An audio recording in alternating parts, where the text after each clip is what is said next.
Hey everyone, this is First Warn Storm Team Chief Meteorologist Brad Panovich here in Charlotte, North Carolina. We're kicking off the ski season again. We've got a great start so far. We've got cold temperatures, snow on the ground, some of the best conditions I've seen this early in the season over many of the resorts, and things are going to get a little better going towards the Thanksgiving holiday. Always great to get the slopes open and a lot of skiers out there for the first big holiday of the season.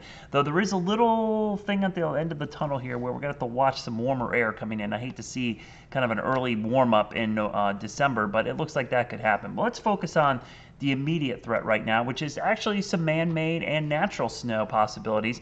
Tonight here across the southeast and into early Tuesday morning, we've got a stalled frontal boundary which extends up and down the east coast, and this frontal boundary is going to become pretty important because it's going to get energized by a low pressure system coming out of the Gulf of Mexico and a clipper system to the north. Now, initially, maybe about, I'd say 6 or 7 days ago, there was a lot of model hype, I like to call it, where people were really excited because it looked like we were going to get the southern branch of the jet stream and the northern branch of the jet stream to come together. We call that phasing. And if you ever want to see a big winter storm in the southeast, you want to see the northern branch and the southern branch team up and make one big storm. The northern branch typically brings the cold air. The southern branch typically brings the moisture.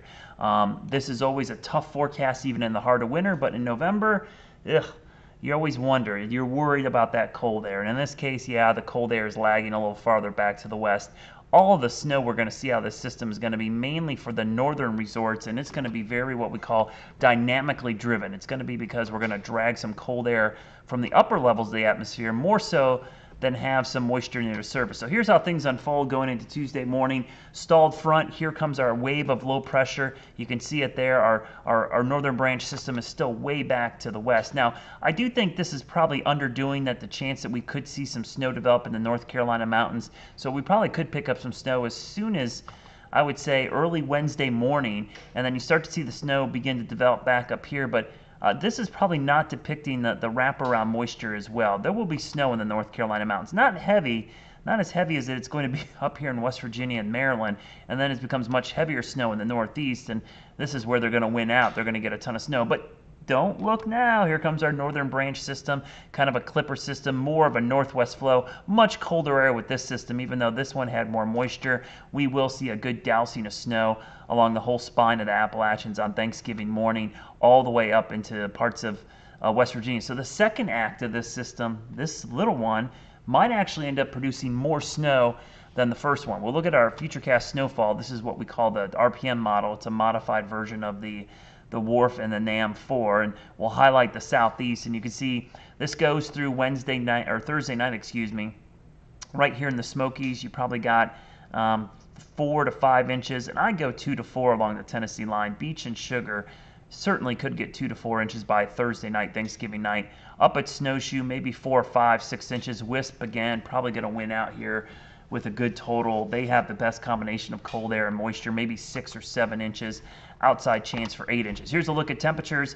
The good news is we will have good snowmaking conditions once we get that clipper system through. You can actually see that cold air moving in. We lost our data briefly there. By Wednesday morning, pretty cold air. Anytime you see the colors get to the whites and pinks, that's below freezing. So looks cold enough in the mountains to start making snow on Wednesday as well.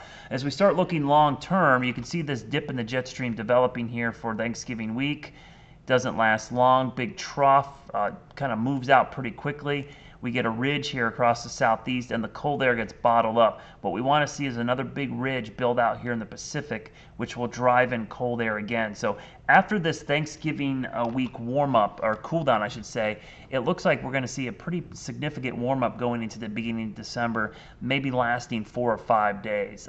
The good news is I do expect more of that big troughing on the west coast, which should drive another shot of Arctic air to the south. Great snowpack in Canada, even the northern part of the country and over in Siberia. So there's cold air up there. The potential for more of it to come down over the next couple weeks is looking pretty good. But right now, great chance of snow coming up tomorrow night into Wednesday, lasting into Thanksgiving Day. Should be great skiing if you plan to do some holiday skiing right into the upcoming weekend. And then next week, we'll maybe have a little bit of a thaw. That's the latest on what I'm thinking tonight. I hope you have a great Thanksgiving. I'll have my next update in about 2 days. And enjoy the slopes and hit them hard because this is some great skiing for this time of year.